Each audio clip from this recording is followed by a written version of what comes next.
Climbing's just like hitting yourself in the head with a hammer. Feels so good when you stop. And Tyler's one of those guys that doesn't believe in that scenario.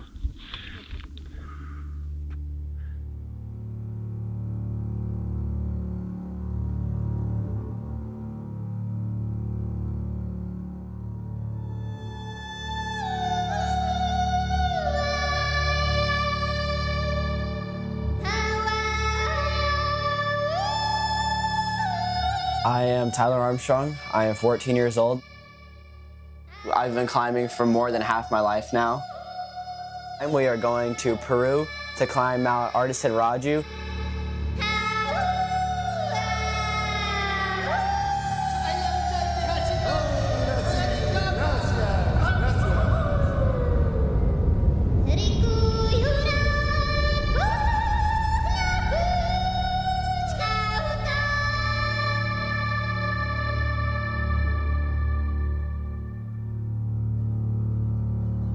Most kids in America, they play video game. The thing that made me want to start climbing is when I was, I think, 6.5 years old. I saw a nature documentary about the Great Divide, which is a trail that goes from Mexico to Canada. I was like, whoa, this looks super cool. Let's go do this. I thought he was joking. I said, well, you got to be in good shape. So I came home from work and he's standing at the door and he's like, let's go jogging. And then I took him out for a hike and he rocketed up the mountain. In trying to do the 7 summits, we've done and completed 5 of the 7 so far. Mount Kilimanjaro at the age of 8. At the age of 9, we did Mount Aconcagua. I'm the youngest person to ever get to the top of Mount Aconcagua. Mount Elbrus at the age of, I think, 10. We're almost there. Mount Denali at the age of 12. Mount Kosciuszko in Australia. I chose Mount Artesonraju because it's the face of Paramount Pictures, that mountain logo. Artesonraju is a very technical mountain, so I reached out to them. I said, this is what Tyler like to do. Is it possible? Can he do it? Does he have the skill level to do it? Robert and Luong are like, dude, yes, Tyler has the ability to do it. He can do it. So, you know, let's plan it. On our team, you've got Tyler, myself, and then Andy, who's climbed some of the other 7 summits with us. And then, you know, you have the guides, Luong and Robert. Robo is like a book. He tells you and teaches you how to do it. Everything I'm teaching you is just what has worked for me. And then Luong is the person that takes you out and actually you go out and do it. We're gonna be in altitude way before we even think about going and climbing Artesonraju.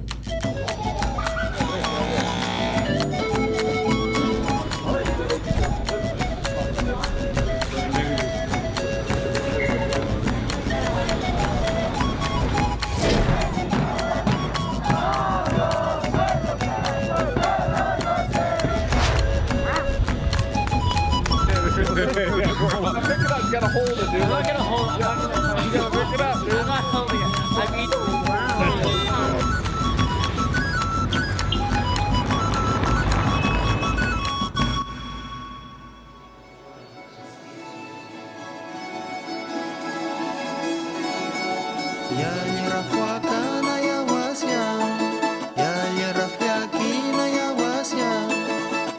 You know, you see Machu Picchu in pictures, but like once you're there, you start thinking of all these different things and how did this actually happen. I just think it was amazing.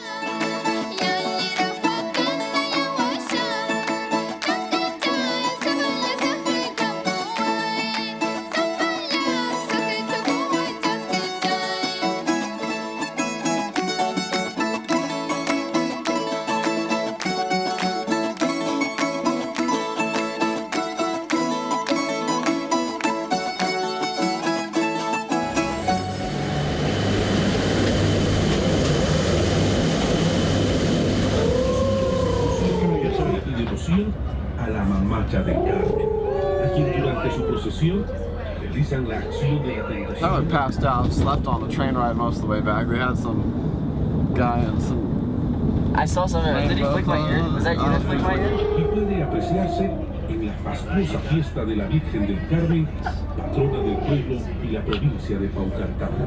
No, that was me just flicking your ear. That was you. Okay. I was like, why is this guy flicking my ear?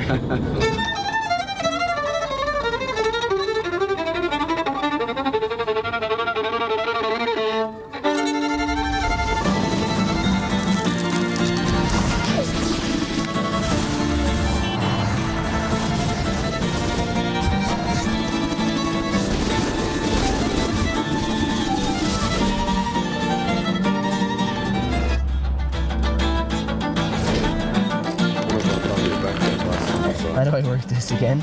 Mode.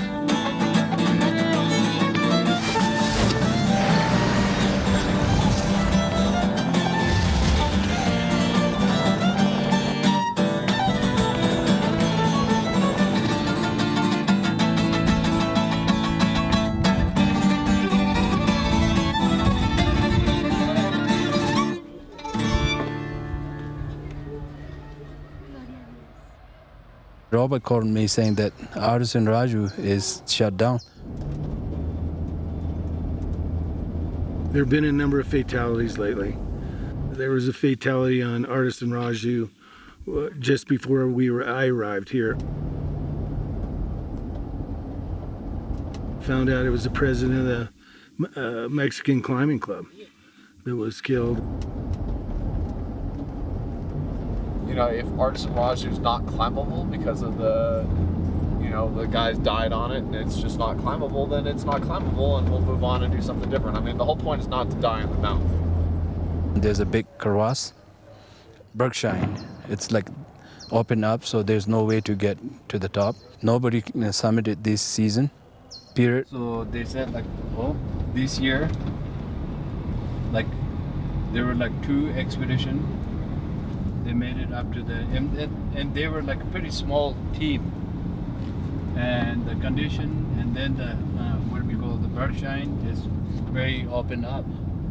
You know, I'm not going to be, putting frickin' Tyler's life on the line to frickin' do it. It becomes pointless. So we have to kind of like make a plan B. We talked about what mountain we thought about doing. Like straight up 90 degrees, and I was like, Luong got out his book so we could look through it and figure out what we wanted to do. There were other mountains that were probably better to climb, but we couldn't have climbed based on how many days we had left. As a group, we all kind of agreed on a mountain called Mount Tocllaraju. It has the same difficulties as Artesonraju. The only thing that's different about it is it's a little bit shorter of a climb, but it's also higher. This mountain will, 1, get us to a high altitude, and 2, help us become better mountaineers. I'm surprised they get this van up here, dude, with all this weight and gear. I don't think this thing's 4-wheel drive, dude.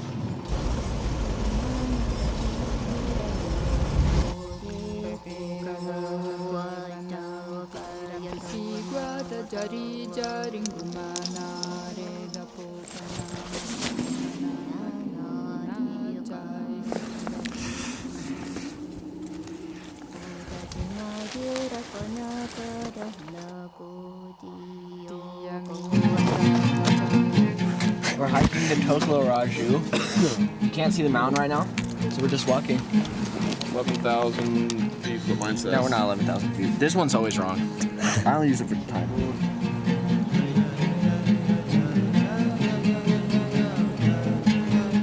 The pictures look crazy, but I was like, this mountain's like really crazy.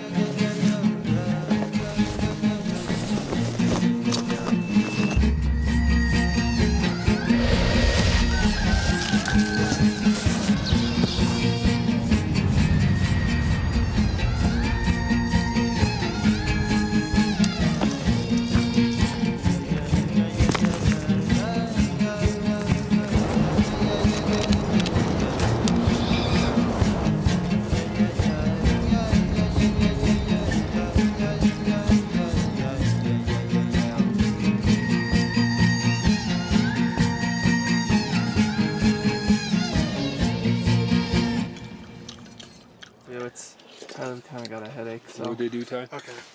Pretty incredible. Some of those spots where the river and everything where you're close. And the cows, that was cool. Do you see the horses? I was lonely for myself for a while, dude. Really? I walked for a good hour plus with seeing nobody. Then I saw Mike peeing, and then he took off. Looking along, he's like, he polished off that stuff already. He's like, "Bring more." He's going to bring some more. No. There's some good groceries. You'll be licking your asshole in the morning.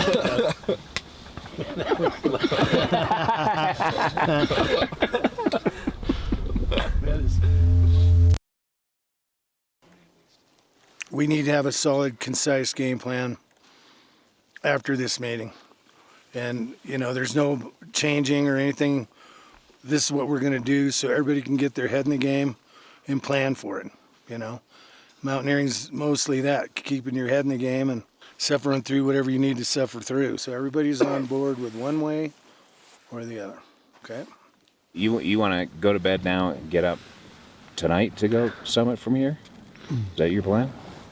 No, I mean, to be honest with you, I would rather, if we're not going to go, I'd rather just spend a whole nother day here and then summit the next day. Okay. Because to me, that's why push up. You know, if we're not feeling well, there's no point in pushing up, you know? Yeah, but instead of trying to summit the night of the 29th, it doesn't make any sense. Because why carry all your shit to high camp to go to summit 6 hours later? You've accomplished nothing other than carrying a bunch of shit to high camp. Yeah, no, that's a good, valid point. So, go to high camp tomorrow, the 29th, then sleep. The morning of the 30th, Lawang and Felix go up to fix the line while we watch through binoculars. Then we go summit the night of the 30th. It's like from here to high camp is about hour and a half max. Right, I would say double that. Yeah. The longer we stay up high, I think we're gonna have a harder time actually summiting. You know, I hate to say, you start eating yourself. You know, you're cold, you're tired, you're not getting a good night's sleep. It's gonna be colder for sure. Where we are now at 16.7, yeah, it doesn't change that much in just another 1,000 with the altitude we've already gained. From high camp to the top, I feel like I would do better, and I feel like most of us would do better than starting from here, doing that long stretch, then going up. I would do better as a climber, just going straight up to the summit than having to do this long push to the camp and then go up to the top in the same day from here to the top. Both, you know, these scenarios will work. Andy's seems more logical for better success on the mountain, in my opinion. And, you know, so we end up in a bus in the middle of the night. Pretty work, but great. All you're going to do is sit in a seat. All right, well, what do you want to do? Think about it for a little bit? I mean, definitely. Reconvene? I'd like to think about it, and then we can kind of reconvene.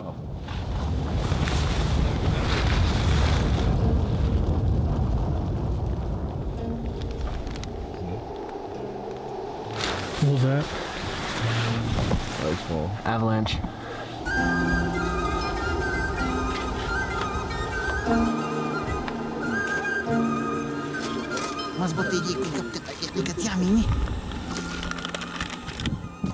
Fried rice and beef. Fried rice and beef, and then a cheesy potato soup. That was great. We have eggs in this. It's really good. Yeah, so good dinner.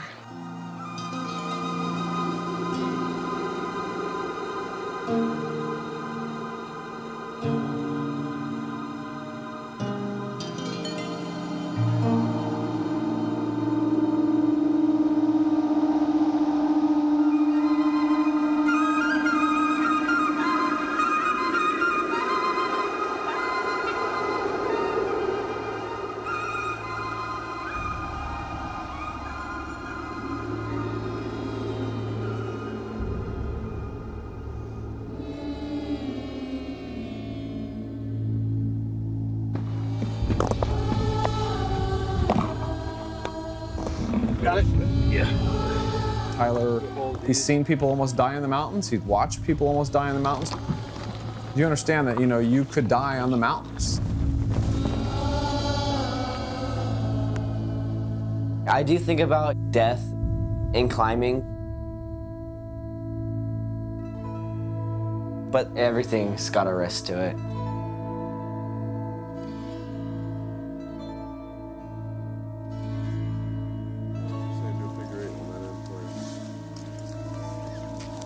The group decided that they wanted to move up to higher camp. It's called a Flemish Bend. When We have to go across the glacier. It'll probably take us 2 hours to go across.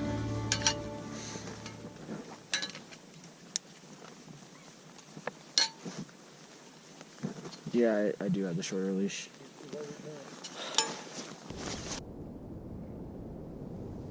You see that crack right below the face? We call that a bergschrund, and that's where the glacier's pulling away from the mountain and the rock, right? Oh, you mean that? No, it's climb heist. Well, no, you're right. The conditions haven't been that good. In fact, a Canadian guide that Lawang and I met years and years ago in the Himalaya, said this year is not, the conditions have not been good. She said she even lost one of her best friend on this season. The snow is, when it gets what we call sugar, unconsolidated, it's very hard to make a route and a solid route. Dude, how are we supposed to climb on this?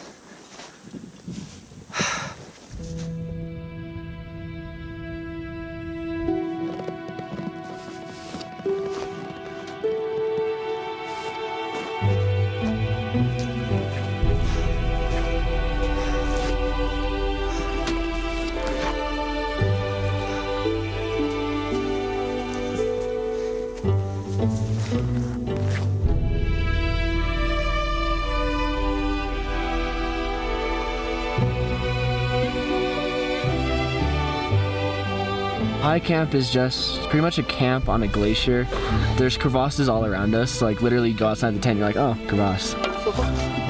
They don't want it.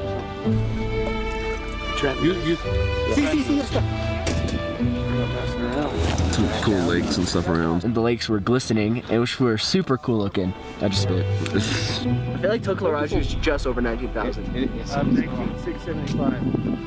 19,675. We're doing it like 2,000 feet tall.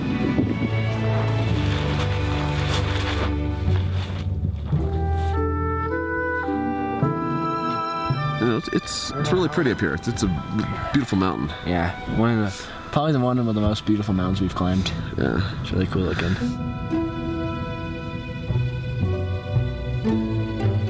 Tomorrow will be a long day. Yeah. Stay Some tuned. good, some bad. Hey, what time is it? I'm not sure. I think it's like 1 o'clock in the morning, so it's pretty early. Say summit day. Yeah, mountains behind us up there. Feeling pretty good. Light pack, so it's gonna be nice. How's your dad feeling? He has a little bit of a headache, I think, but it's better than I think all the other days. So, Pretty good. so everybody's feeling better.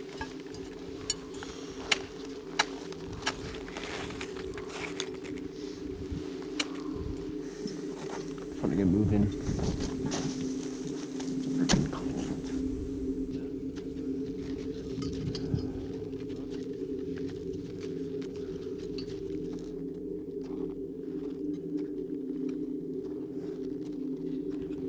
We knew we were kind of going over crevasses, and then we basically hit the first ice wall.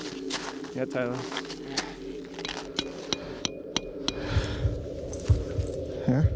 We had a lot of ice climbing, which was I've never done before.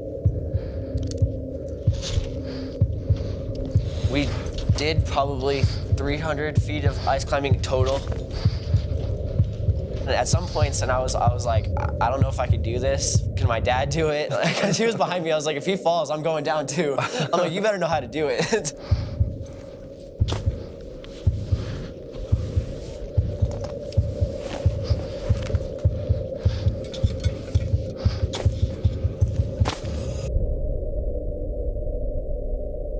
Yeah, when we were at that first steep spot, I was like, whoa, this is really steep. Yeah, that was sketch. Did you think? Oh yeah, I did it in the dark. I know.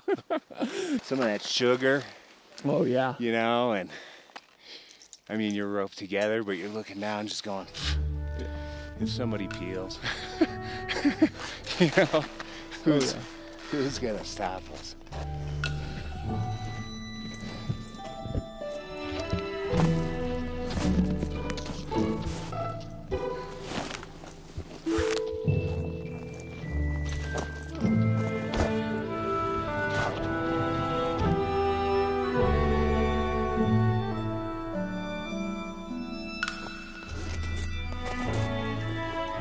It's a big step.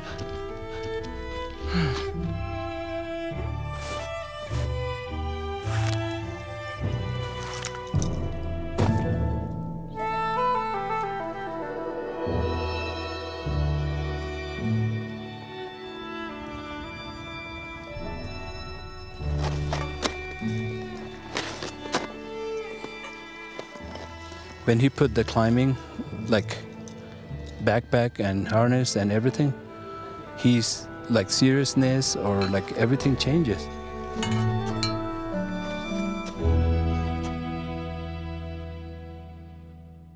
We got up to 19,300 feet, and then this was the final part of the mountain.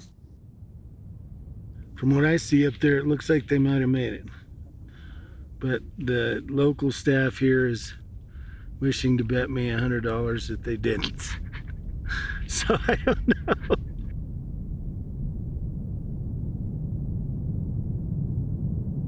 Only have 400 feet more to go. The final like 30 feet until you hit the summit is an upside down ice climb. And then if you end up falling down, you're falling into a crevasse. That's huge. At this point, we know it's going to be challenging, and we know that probably most of us are not going to make it up this. Very exposed, and we don't have the Time? What time we leave? We left at 3. How many hours? We left at 3. How many hours we did until here? We're 7 hours right now. We need to do double or more time for down, and we most to down until base camp. No problem, my problem. It's absolutely no my problem. You know, the only way I would let Tyler go is with you two. And if he's saying no, then that's, you know, then I'm... Then like Felix, right now we're not talking about everybody. Mountain changes, like conditions, snow condition, terrain condition, weather condition, everything changes. So they cannot like, even though you've been climbing for like 10 years, but you haven't been in this season, it could change. You cannot pull that and fix it's too late for that. What time? What time you like to arrive to some? What? What time? You and Felix could make it. And Long. Yeah. So, it really comes down to whether you three want to do it. I'll sit here and wait. Well, how steep was the last part of it? Like, did it look hard? Luong knows me really well. We've been climbing with him for like 5 or 6 years now, and I was like, if Luong thinks I can do it, I think I can do it. Let's go for it. I would say you might have a little bit difficulty on an overhang. That's Yeah, I would think the same thing. in terms of like if you fix, I'll take the liability. So we need to lift this rope, no? Yeah.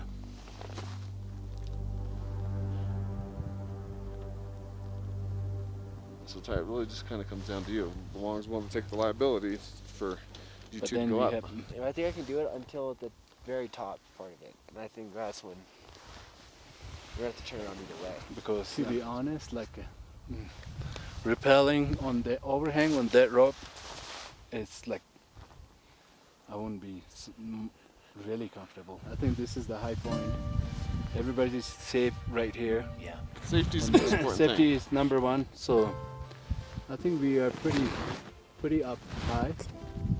The rule number one is not reaching to the top. Rule number one is climb and come down.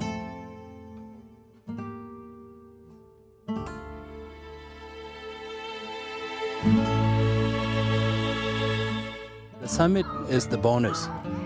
So we didn't really get the bonus, but we were pretty close.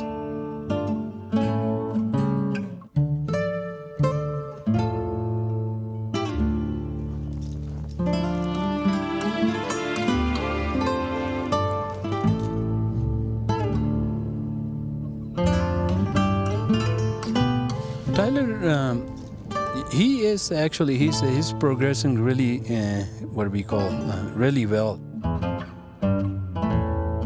Tyler's a better climber than I am now.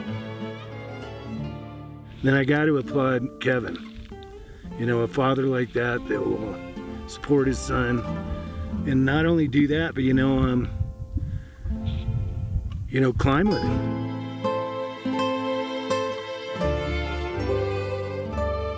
What keeps driving me to go climbing? I love the fact that no one's out there.